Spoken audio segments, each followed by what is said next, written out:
Good morning, everybody. Since we are having an unexpected but very welcome cool spell here in Ohio, I am planting out a lot of my veggies for a fall harvest. So today's video is going to be a step-by-step of how I prep my beds and transplant a lot of my fall crops. Things like brassicas, so cabbage, cauliflower, broccoli, kale, lettuces, and chard. So let's get started. My first step before I can even think about planting anything in here is to find some room to plant my fall crops. So I had a couple of beds up here that I actually had planted in cover crop with the intent of doing my fall plantings here. In these beds, I have a mix of buckwheat, cowpeas, and Japanese millet. This is a really nice warm season cover crop blend. And the best time to terminate this particular mix is when the buckwheat is fully in flower, even starting to go into seed production a little bit, and the Japanese millet is forming seed heads but are not dropping seed yet. The cowpea is a longer maturity, so these don't have any pod formations on, but this is still a great time to cut this cover crop. To terminate the cover crop mix, I'm just using my trusty weed whacker. I'm coming in and chopping these roughly in thirds. And then when I'm done with that, I really like to get down really close to the ground and cut these really, really close. Ideally, when I'm terminating cover crops, I like to give it a week or two prior to planting my actual cash crop or my vegetables. Since I'm in a bit of a time crunch here, I'm cutting cover crop and planting on the same day. So I find that cutting this really, really close to the ground helps me in that process. My next step is to rake away the residue. That's basically so I can see where my beds are, makes it easier to work in here. After moving back the residue, I like to come in with a fork and just open up the soil a little bit. Because I'm not waiting that couple of weeks for these to die back, with my heavy clay soil and with transplanting into these beds immediately, I find that just kind of breaking up the roots and opening up the soil helps with my transplant process. Now again, if I were waiting a couple of weeks, doing this aeration wouldn't even really be necessary, but I do find it helps in this kind of a situation. Next up, very important for some of these heavier brassica feeders, I am coming in and kind of refreshing my beds with a nice heaping helping of, this is a mix of compost and aged cow manure. Ideally, I'd put at least a couple of inches as a top dress on all of these beds. I don't have a ton right now, so I don't even have enough to cover my entire planting space. So I'm going a little bit thin, an inch or less on the top of all these beds, but even that small amount will still help. Now, this next step is not something that I typically do in the spring, but I found that this helps so much with getting fall crops established, especially when we're having a more typical August when it is quite hot. And that is to lay down a soaker hose. Now, drip irrigation would work in much the same way. I like the soaker hose here because we have really heavy water. My drip tape tends to get really clogged up. I found that the soaker hoses at least last me a couple of seasons, and they're really easy to work with. So I lay these down.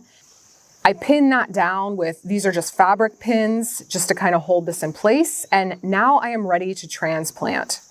So as I mentioned, I didn't have enough of my compost manure mixture to cover all of my beds.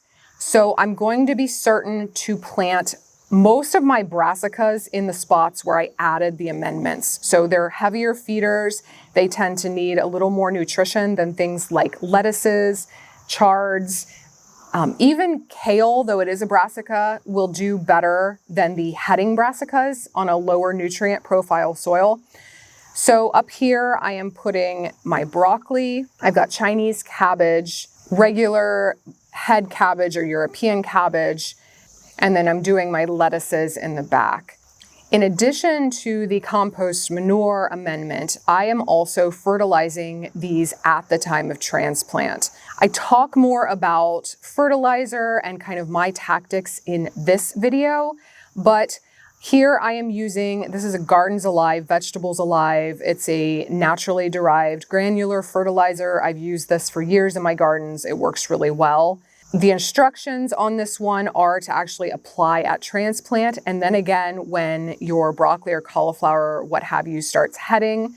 I typically just do one dose. Especially when I'm adding a compost manure amendment, I really don't find that second dose is necessary, but a lot of that's going to depend on the nutrient profile and microbial activity in your soil to start with. So I'm just going to plant these at the same level that they were growing in my little transplant seedling trays. I add that scoop of fertilizer, stick my transplant, firm that into the soil really well. Something I would typically do immediately after transplanting my seedlings is to mulch these beds. So this time of year, my go-to mulch is typically grass clippings, and I will put those on the beds straight after cutting. I don't find that it's necessary to let them sit and compost or dry out at all. In fact, when you're adding them green, as they break down, that's helping to add a small amount of nitrogen back into the soil. However, it's been so dry here that we've had very, very little grass to cut. So my mulch pile is down to nothing. And again, I wanted to get these planted. I didn't want to wait anymore. So at some point, I'm going to have to go back in and mulch all of this. Hopefully soon, because the longer I wait, the more chance for weeds to pop up. And that mulch is going to help hold moisture in the soil. It's going to help keep the soil cooler. Again, important this time of year with growing these cool weather loving crops.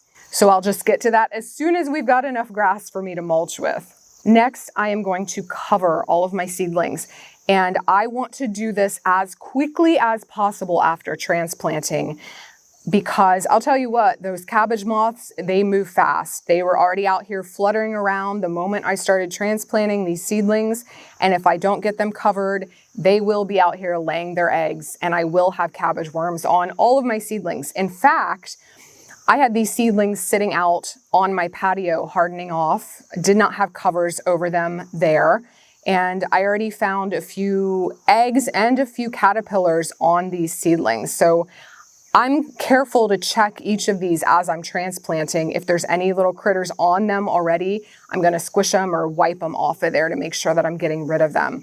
To do this, I'm just using my 76-inch wire hoops, sticking those into the ground about 3 to 4 feet apart. I then cover this with insect netting and pin or secure this into the ground really well. I'm using my garden staples or fabric pins to secure the side down. And in some cases, I'll just put stones or boards on the ends to secure them. The important thing is just to make sure that I don't have any gaps or holes where things like my cabbage white butterflies can just easily fly in and get to these seedlings. You can see here how mulching this before I did all this work would have really made the most sense and saved me a lot of time, but I don't want to risk leaving these uncovered until I can get my mulch on here. So when I get my grass mulch collected, I'm just going to take one side off, put my mulch around my seedlings, and then pin everything back down. And my final step here is to attach my hose, turn my water on, and give these all a good soak. Now, this is important not only because obviously these seedlings need water, but also because for the efficient uptake of nutrients. So all of that good compost and manure and the natural fertilizer that I put down, there has to be moisture in the soil for my seedlings to be able to uptake those nutrients. So if you were to just stick all this out here dry and didn't water, it's not only going to not be feeding your plants, but it could also potentially burn your plants, especially if you were using synthetic fertilizers. Now, I planted these and then actually accidentally left my hose on the entire night. So I finished transplanting at about 7:30 last night, turned the hose on, and it ran for 12 hours straight.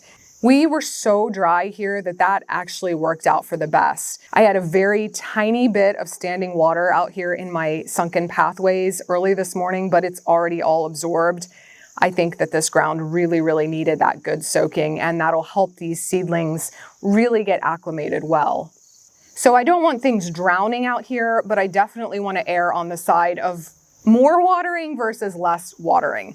Now, depending a lot on what the weather does this time of year, it can be really finicky. We're supposed to stay cool for about another week, so I probably will not water these again for at least a week. The other thing I wanted to mention is that typically when I'm transplanting out in August, after I put this insect netting up, I will then cover these rows with shade cloth also, Generally, I'm using a 30 to a 40% shade cloth, and I will leave that on for a couple of weeks or until it starts to cool down. Right now, again, because we're supposed to be in the low 70s, today is supposed to be overcast, I'm not going to cover these up quite yet. But I do find that in a typical August, the shade cloth helps a lot with getting these seedlings acclimated. Now, one other little tip, if you deal with slugs in your garden, which slugs have not been a huge problem here until for some reason the last couple of years, they will definitely target your seedlings. They tend to love brassicas, they love lettuce, and all of this watering is going to be very, very attractive to them. So there are a couple of precautions that I might take if I'm starting to see real issues with slugs on my seedlings. The first is actually waiting on the mulch can be a benefit in the slug situation. So slugs do love to hide under natural mulches. So if you keep that soil surface bare, at least for a little while, it can help kind of inhibit the slug activity. The other is just to take some precautionary measures in terms of trapping or repelling the slugs. So there are a lot of homemade remedies, there are a lot of products out there. If the beer traps work well for you, I would recommend just going ahead and setting up a few beer traps, basically at the same time that you put your transplants in. The main thing is just to keep a very close eye on those seedlings to make sure that they're not completely getting eaten back by slugs before you even realize it's happening. I still have a lot to get planted, so I'm going to get back to it. But if you found today's video helpful, please consider subscribing to my channel, Growfully with Jenna. Thanks for watching, and I'll see you next time.